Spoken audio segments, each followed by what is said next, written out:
आऊज़ु बिल्लाहि मिनश शैतानिर रजीम बिस्मिल्लाहिर रहमानिर रहीम। मोअज़्ज़िज़ ख़वातीन व हज़रात अस्सलामु अलैकुम।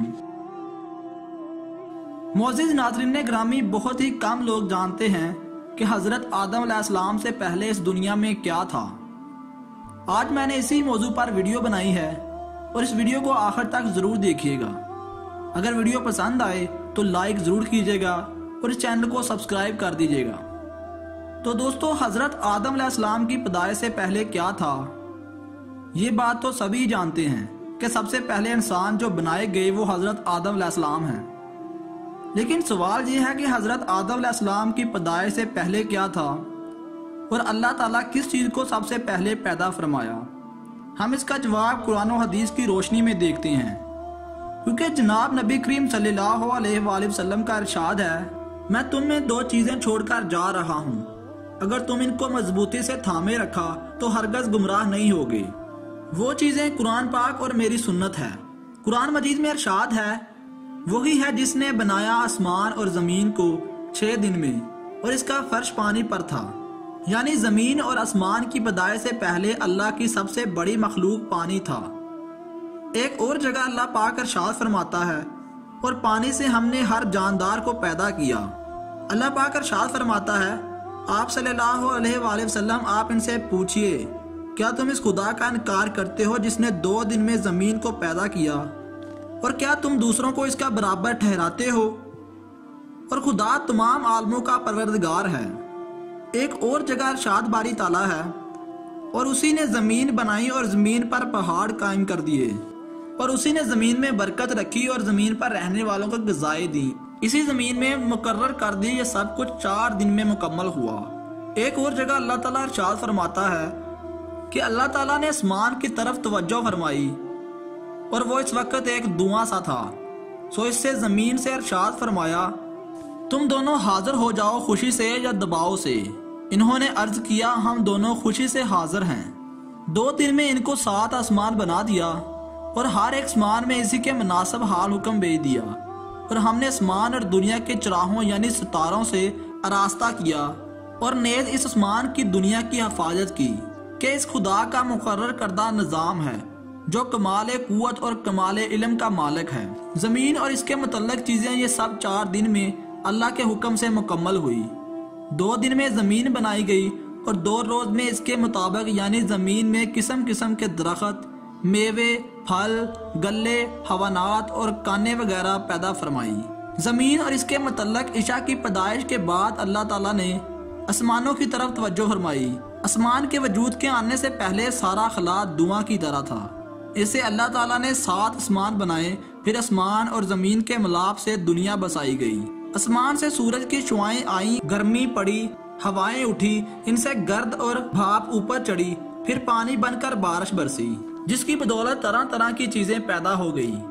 जमीनों आसमान के मुतल्लिक ये सब काम अल्लाह ताला ने 6 दिन में मुकम्मल फरमाए।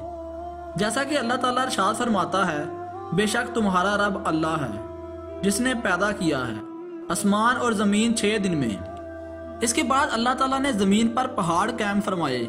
अल्लाह ताला ने जब जमीन को पैदा फरमाया तो वो हरकत करने लगी।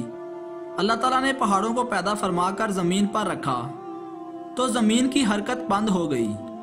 अल्लाह ताला ने जब जमीन को पैदा फरमाया तो ये हरकत करने लगी, और अल्लाह ताला ने इसकी हरकत को रोकने के लिए पहाड़ों से मेखों का काम लिया। अगर अल्लाह ताला ये इंतजाम ना फरमाते तो जमीन हमेशा हरकत करती रहती। जरा तसव्वुर करें कि किसी जगह जब जल्जला आता है तो इस वक्त क्या हालत हो जाती है। जिसको मौका मिलता है लोग जान बचाने के लिए घरों को छोड़कर जंगलों या किसी दूसरे वीरान जगह आबाद होने की फिक्र करते हैं, और अक्सर तो ऐसा होता है कि भागने का मौका ही नहीं मिलता। लोग सोते सोते लुकमा अजल बन जाते हैं। अगर अल्लाह ताला जमीन की हरकत को रोकने के लिए पहाड़ों को इस पर कायम ना फरमाते तो क्या होता, इसका तसव्वुर आप कर सकते हैं। यमन के कुछ लोग रसूलुल्लाह सल्लल्लाहु अलैहि वसल्लम की खिदमत में इल्मी दीन सीखने के लिए हाजिर हुए। इन लोगों ने आप सल्लल्लाहु अलैहि वसल्लम से दरियाफ्त किया कि इस आलम की इब्तिदा कैसे हुई। रसूलुल्लाह सल्लल्लाहु अलैहि वसल्लम ने इरशाद फरमाया, दुनिया के वजूद से पहले सिर्फ अल्लाह ताला की पाक जात थी, इससे पहले कुछ भी ना था, और अल्लाह ताला का अर्श पानी पर था। उसके बाद अल्लाह ताला ने आसमान और जमीन को पैदा फरमाया और लोहे महफूज में हर चीज को लिख दिया। जनाब रसूलुल्लाह सल्लल्लाहु अलैहि वसल्लम ने इरशाद फरमाया कि अल्लाह ताला ने आसमान और ज़मीन के वजूद से 50,000 साल पहले जो मखलूक के लिए जो भी मुकर्रर कर दिया था, इस सब को लोहे महफूज में जमा कर दिया था। आसमान और ज़मीन से पहले अल्लाह का अर्श पानी पर था।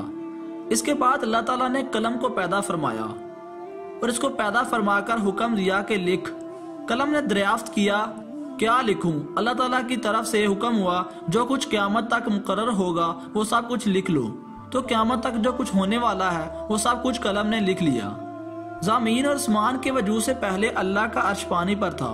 अल्लाह ताला के हुक्म से एक हवा चली जिससे पानी की लहरें फटकर पानी की सतह पर कुबा की शक्ल में एक बुलबुला पैदा हुआ। इससे अल्लाह ताला ने सारी ज़मीन को मरकब फरमाकर इसको पानी की सतह पर बिछा दिया। तो मोअज़्ज़िज़ दोस्तों, जो मैंने बयान किया इसको एक आम आदमी भी समझ सकता है कि अल्लाह ताला ने ज़मीन और आसमान को कैसे पैदा फरमाया और हज़रत आदम अलैहिस्सलाम से पहले कायनात में क्या था। नबी और पैगंबर अल्लाह ताला के मखसूस और मासूम बंदे हैं और इंसान होते हैं जिनको अल्लाह ताला ने इंसानों की रहनुमाई और हदायत के लिए मुंतखब फरमाया, जो गुनाहों से मासूम होते हैं। अल्लाह ताला का अहकाम बंदों तक पहुंचाते हैं, किसी हुक्म को छुपाते नहीं। सबसे पहले नबी हजरत आदम अलैहिस्सलाम है और सबसे आखिरी नबी जनाब हजरत मोहम्मद सल्लल्लाहु अलैहि वसल्लम है।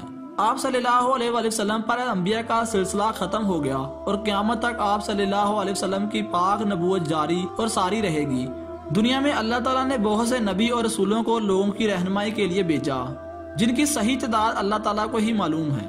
जहाँ ये भी बताता चलूँ कि नबी और रसूल में थोड़ा फर्क है। और रसूल इस पैगंबर को कहते हैं जिसको कोई शराइत और नई किताब दी गई हो, जैसे हजरत मोहम्मद सल्लल्लाहु अलैहि वसल्लम, हजरत मूसा अलैहिस्सलाम, हजरत ईसा अलैहिस्सलाम और हजरत दाऊद अलैहिस्सलाम।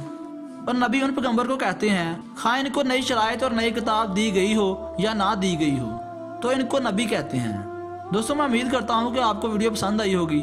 तो अगर पसंद आई हो तो लाइक जरूर कीजिएगा और अगर इस चैनल पर नए हैं तो इस चैनल को सब्सक्राइब लाजमी कर लें और साथ मौजूद बेल आइकन को भी दबा दें, ताकि इसी तरह की इन्फॉर्मेशन और मजीद किस्म की इन्फॉर्मेशन आप तक सबसे पहले पहुंचती रहे। अपना बहुत सारा ख्याल रखिएगा। अगली वीडियोस तक के लिए अल्लाह हाफिज।